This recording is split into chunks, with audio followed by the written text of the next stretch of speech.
peu après l'heure de jeu, Marco Verratti avait été expulsé après avoir reçu un deuxième jaune, laissant ses coéquipiers à 10 contre 11 face au Real Madrid en huitième de finale retour de Ligue des Champions.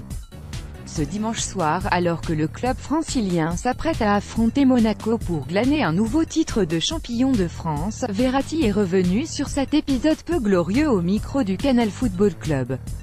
Le carton rouge contre le Real, j'y pense encore. C'est un carton rouge bête. Mais je suis comme un supporter. Je voulais juste aider l'équipe. J'ai un peu perdu la tête.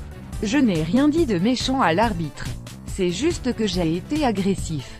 L'arbitre a eu raison de m'expulser, a estimé le milieu italien, qui s'estime néanmoins assez mature avec ce mea culpa à peine voilé, lui qui a dû faire face à moult critiques après cette fameuse exclusion. La maturité? Je pense l'avoir dans la vie, mais dans le football il faut aussi rester un enfant, s'est-il encore défendu.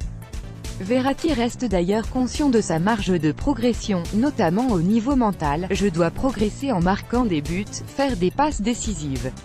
Et aussi en gardant la tête froide lors des matchs et ne pas perdre mes nerfs, a-t-il également confié au CFC. Le milieu de terrain italien a été convié à s'exprimer sur son avenir et ses desiderata pour cet été.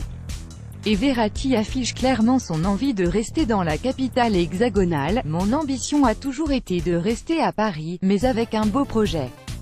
Je suis très content du choix que j'ai fait, j'aimerais rester ici mais cela ne dépend pas que de moi. Je veux continuer à gagner avec Paris, a-t-il considéré. Pourtant, Paris a encore échoué cette saison dans sa quête du Saint Graal continental en s'arrêtant de manière très précoce au stade des huitièmes de finale de la Ligue des Champions. Un échec sur lequel Verratti a forcément été questionné. On s'est habitué à ce que tout soit facile au PSG, mais il faut continuer à travailler. Ce n'est pas parce qu'on a acheté Neymar qu'on va tout gagner, a-t-il rationalisé.